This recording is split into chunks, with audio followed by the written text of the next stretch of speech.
رب اشرح لي صدري ويسر لي أمري واحلل عقدة من لساني يفقه قولي اللهم ثبتنا عند الموت بلا إله إلا الله اللهم اجعلنا من الذين آمنوا وعملوا الصالحات وتواصوا بالحق وتواصوا بالصبر آمين يا رب العالمين.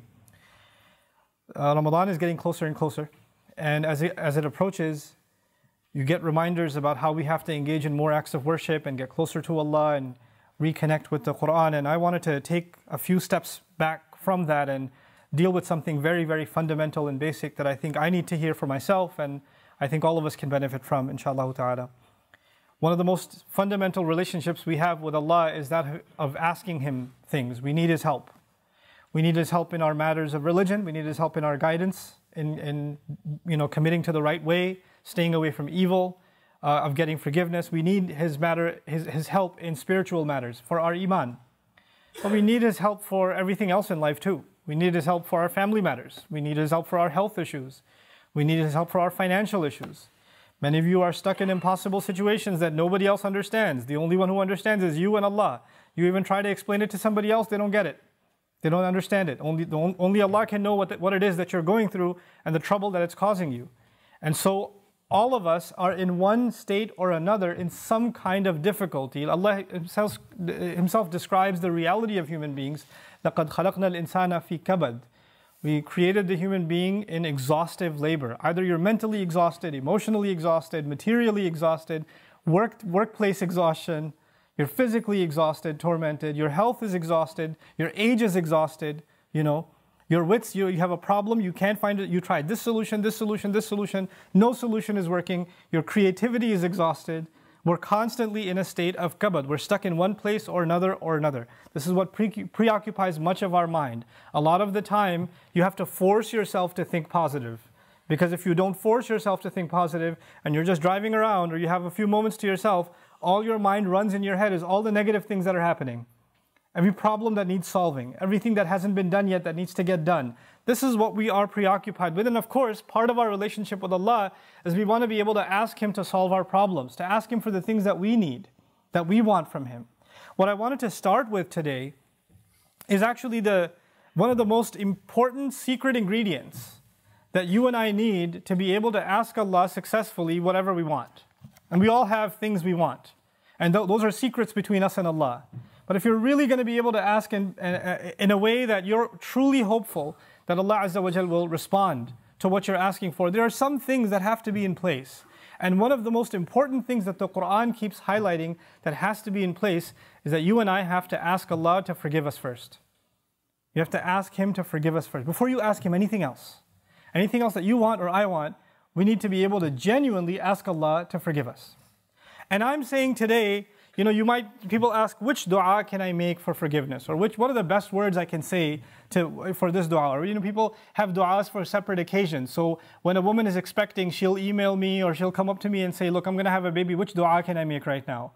Or somebody will say, I'm going for a job interview, which dua can I make right now? Right? It was always this, give me the special dua for the special occasion. Let me tell you, those words are important because they're sacred and they're revealed. But the dua for all occasions is actually seeking Allah's forgiveness. The dua to open up all of your problems, get rid of all of your problems, the one dua that takes care of everything is genuinely seeking Allah's forgiveness. Nuh alayhi salam invites his people, for over 9 centuries. He's doing constant da'wah to them. And at the end of that career, he looks back and he summarizes the message that he was trying to give them. Of course, he didn't have one speech with them. He didn't talk to them once or twice. Laylan wa nahara, da'awtu qawmi laylan wa nahara. Night and day. He didn't even take nights off. He's constantly inviting them. And in a surah dedicated to his name, Surah Nuh, the surah of Nuh alayhi salam, he himself summarizes the entire message he was giving his people this whole time. What is it that I want from you? إِنِّي كُلَّمَا دَعَوْتُهُمْ لِتَغْفِرَ لَهُمْ. Every time I was inviting them, I was only inviting them, calling them to this faith, so you could forgive them, Ya Rab. So you could forgive them. And then literally he says, here's how I invited them. This is what I exactly said to them over and over and over again. قُلْت, I said, استغفروا ربكم. Seek forgiveness of your master. إِنَّهُ كَانَ غَفَّارًا. I'll come back to this part later. إِنَّهُ كَانَ غَفَّارًا. Certainly Allah is someone who keeps on forgiving and keeps on forgiving and keeps on forgiving. And He does it repeatedly. But what He says after that is so remarkable. He said, you people, and I need you to understand who he's talking to. He's talking to one of the worst nations in history. Nuh alayhi salam is described as one of the worst nations of all the nations. Places like Surah Al-Qamar, where Allah describes different nations, or even Surah Al-Dhariyat, Allah describes different nations of the past that rebelled against Allah, that rebelled against the prophets and were destroyed. When he gets to Nuh alayhi salam's nation, what does he say? وَقَوْمَ نُوحٍ مِّن قَبْلِ إِنَّهُمْ كَانُوا هُمْ أَظْلَمَ وَأَطْغَى.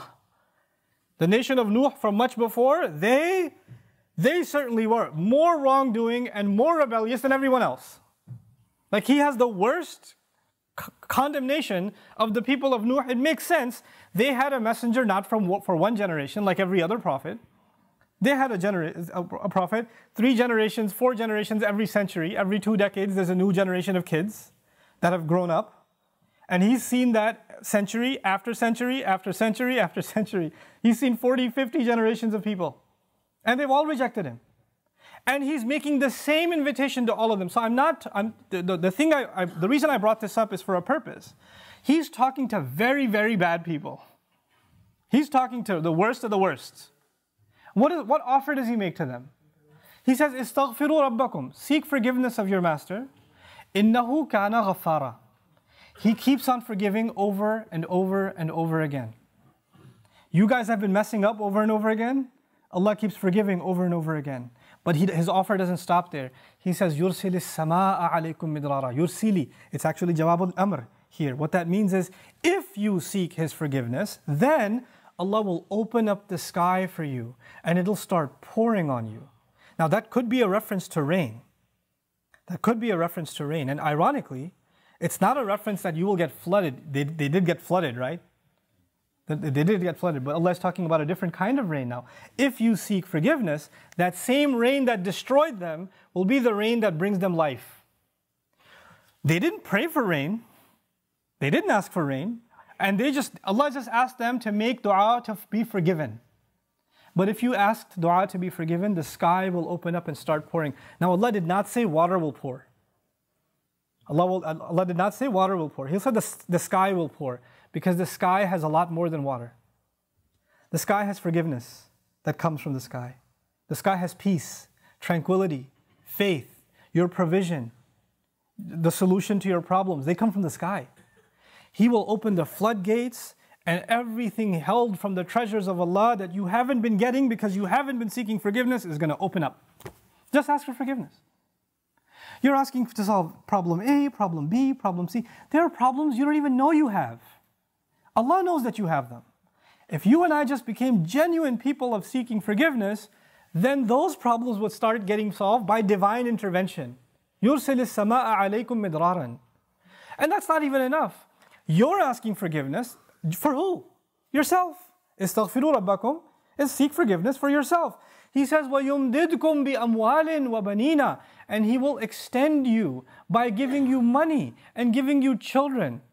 He will further your good legacy with money and kids. It's not even money that will lead you away from Allah, because it's in the context of you seeking forgiveness. He'll give you good money that will lead to you doing more good and benefit you in this worldly sense and in the akhirah sense. And He'll give you good children that will give you goodness while they're alive. They will respect you, show you love, obey you, make you proud. They will give you happiness when they're alive. And even when you're gone, they'll continue to do good deeds that become a continuous investment for you after you're in your grave.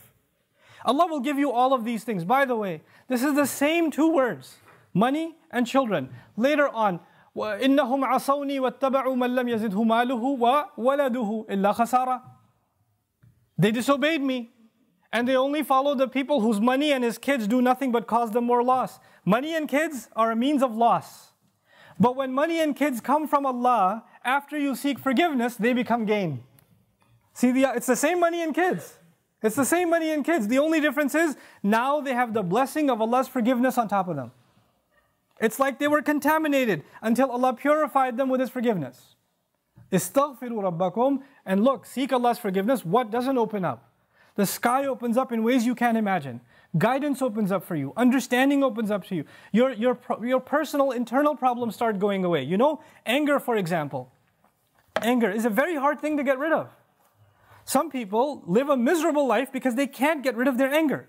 something is eating inside of them and they're just not able to fight it. So much so that they recognize, I cannot get rid of my anger. And I bet Allah will not forgive me because I'm such an angry person. I'm not able to forgive. Sahaba were really angry at the battle of, at the occasion of Hudaybiyah. What did Allah say about the removal of anger? He said, أَنزَلَ السَّكِينَةَ فِي قُلُوبِ الْمُؤْمِنِينَ. He sent peace, calm, tranquility down from the sky into the hearts of the believers. Calmness doesn't come from you. It doesn't come from you and me. We can't calm ourselves down. Musa's mother was dying of nervousness, of fear when she was putting her baby in the water. And Allah says, لَوْلَا أَرَّبَطْنَا عَلَىٰ قَلْبِهَا. Had we not tied her heart and kept her strong. Allah made her heart strong. She's not capable of that herself. She's too scarred for that. She's too traumatized for that. Allah, there is such a thing as divine intervention that will help you heal. There are sins that you have, tendencies that you have. Some people are very tempted by fahsha. Some people are very tempted by their anger. They can't control their anger. Some people are overrun with greed, constantly thinking about money. They can't even help themselves. The solution to these problems comes from Allah. This is how the sky opens up. The sky opens up for things that are deep inside you, and it comes and it solves that problem inside you. It cleanses you, just like the water cleanses the earth. So يُمْدِدْكُمْ بِأَمْوَالٍ وَبَنِينَ. But that's not enough. He says, وَيَجْعَلْ لَكُمْ جَنَّاتٍ وَيَجْعَلْ لَكُمْ أَنْهَارًا. He'll put in place for you gardens.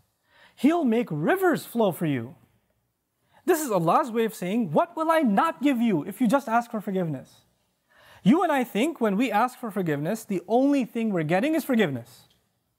Allah is telling us, when you ask for forgiveness, there's nothing I don't give you. It's almost like you can ask for other things, or you could just ask for forgiveness and everything's covered.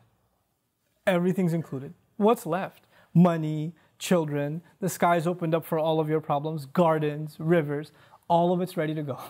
And by the way, seeking forgiveness, we're learning now, you would think, normally a person would think, when they're asking Allah's forgiveness, then, it's going to help them in their akhirah. It's going to help them in their afterlife. These ayat are telling us, no, Allah is not only going to help you in your akhirah, He's going to help you where? In this dunya. Think about Hajj. The biggest motivation you and I have for going to Hajj and getting our Hajj accepted is that our past sins are forgiven. We get a fresh start. That's the reason you go. You literally go in the clothes you're supposed to be buried in.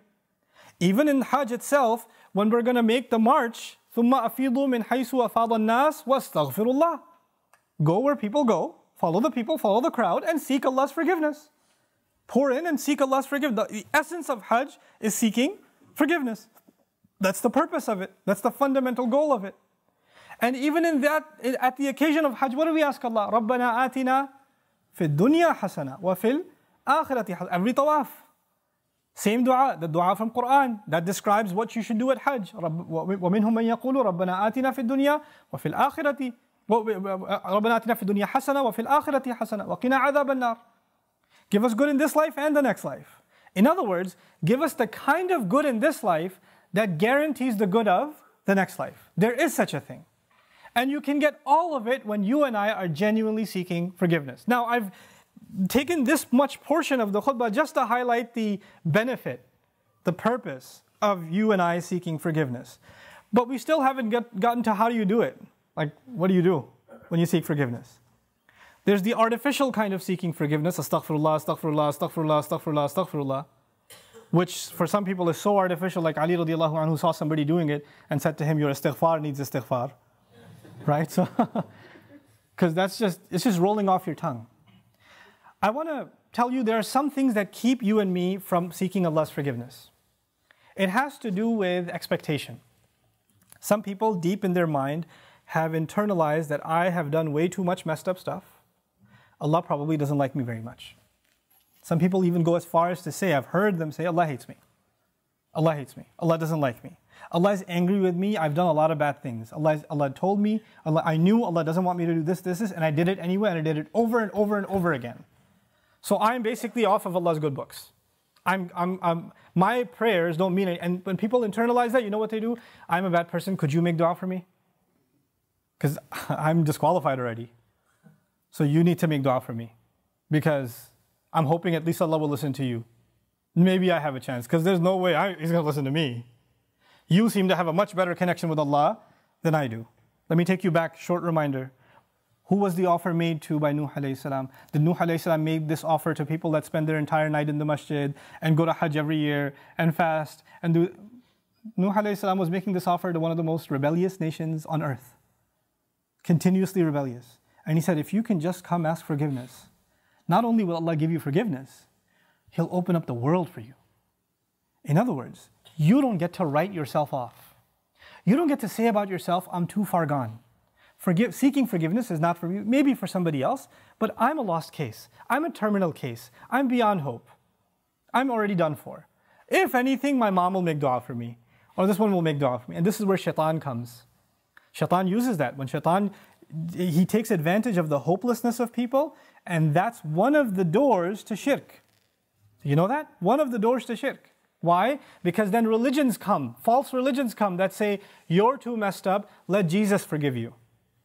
You be good to Jesus, He'll take care of God for you. You know, He'll be in between. Or somebody will else come, they'll place somebody else in between. Somebody said, this saint, go to his grave. Go ask him, be good to him, put some chocolate in front of his grave, and he'll ask Allah to take care of your problems. Because you're too messed up. You can't deal with Allah, He's too angry with you. He, however, was in Allah's good book, so you go through him. This is how shirk opens up. In other words, the essence of our direct connection with Allah, which is what Iman is, which is what Tawheed is, which is what La ilaha illallah is. The essence of it is you get to ask Allah directly for what you need. And I'm telling you, I'm reminding myself, the thing we need the most, because it will take care of all of our needs, is seeking forgiveness. Now, there's a seeking of forgiveness by the tongue, and there's a seeking of forgiveness by the heart. Human beings tend to be defensive. If I criticize you for something, hey, I saw you said that. Why did you say that? I didn't mean it like that. You don't understand what I was going through. Excuse me. You don't even understand the whole story. Hey, I noticed that you did this. You get defensive immediately. بَلِ الْإِنسَانُ عَلَى نَفْسِهِ بَصِيرَةٌ وَلَوْ أَلْقَى مَعَاذِيرَهُ. Human beings have good view of themselves, but they make lots of excuses. They keep throwing excuses. If you're going to seek Allah's forgiveness, you have to find a time. And it doesn't matter if you don't know Arabic, and you only know Punjabi, and you only know Bangla, or Bahasa, or English, or Urdu, it doesn't matter. You speak to Allah, and you genuinely admit to Him what you've done wrong, and don't make excuses. It's really hard to do that. Because even when you stand in the mirror, you lie to yourself. You tell yourself, I'm not that bad. I have reasons for what I did. I have justification. I've been through a lot. But when you're going to come in front of Allah, you have to forget about justifying, because all of your justifications, He knows them already. He knows what you were going through. He knew it was a tough time. He knew that this was overwhelming you, that was overwhelming you. I was under a lot of stress, Ya Rab, that's why I drank. Don't give Him the reasons. He knows your reasons better than you do. You need to come to Him openly, without any filters, without any hesitation, with no guard, with no shame. Like you're embarrassed to even admit this to anyone, but until you completely, openly admit to Allah how messed up you've been and how you've messed up, completely openly. And as you do it, let me tell you, as you start verbalizing those things, I would be hard pressed to think tears are not going to roll down your eyes. It's impossible for a human being to open up so vulnerable before Allah, before anyone, and especially Allah, to open up so much and then not believe, not have tears roll down their eyes, because it's a moment of weakness. To the world, you have to show yourself as strong and confident and you're just fine. Everybody sees you and thinks everything's okay. But the only one who gets to know nothing is okay, there's a lot of problems, is Allah. And you have to open up to Him completely, and then you're going to be in a position to ask for forgiveness. Then you get to beg in sajda. Then it turns into something else. Then it's not just astaghfirullah, astaghfirullah, astaghfirullah. It's a real conversation with Allah. It's a real confession with Allah Azza wa Jal. That's a powerful, powerful thing. Try it for yourself. You have to find time alone to yourself. You have to make sure nobody else is listening. You can't even do it in the middle of the night. You get up from the bed, the wife is still in bed, you sit on the side of the bed, Ya Allah, forgive me, and she's listening. You can't do that. Be in the car by yourself. Doesn't matter. Be somewhere alone. This is just your time with Allah. Your alone time with Allah. And verbalize it. Hear yourself say it. There's one thing to just whisper it. And if you're just going to memorize a bunch of du'as in Arabic and you don't even know what they mean, and just recite them, If you're going to keep doing that, and those du'as are beautiful, they're powerful, but if your heart isn't speaking them, your tongue is speaking them, then you're not seeking istighfar yet. May Allah reward you for the dhikr that you're doing, for every harf that you're reciting, but that's not istighfar. Istighfar is something else. And when these tears come down, when this starts opening up, then the sky opens up. That's when that opens up. There's a connection between those two things. The last thing I want to share with you, just having hope with Allah. And for some people, it's very hard to accept that Allah will actually listen. They've been going through a problem for a long time, and they start assuming Allah is not listening, Allah doesn't care. What's the point of making dua anyway? The first thing is, the greatest gift you will ever get from Allah. You know what it is? It's forgiveness. That's the greatest gift you'll ever get, whether you realize its price or not. Everything else that Allah says He will give you is an added benefit. Everything else. Now, let me give you an example. I have kids. Let's say one of my kids made me very upset. He did something wrong. I got very angry. You should not have done that. You should not have spoken like that. I can't believe you did that. And I scold him. Now that I scold him, he goes home. He goes back and he was drawing something for me. He was making me a card. Abba, I love you. And here's a house I drew or something. He drew something beautiful for me. And when he drew it for me, who's he supposed to give it to? He's supposed to give it to me. But he crumpled it up and threw it in the garbage. And before he threw it in the garbage, his other brother asked him, hey, why didn't you give it to Abba? Why did you throw it away? Abba's so angry at me, he doesn't care about that. He doesn't really care. He doesn't love me anymore.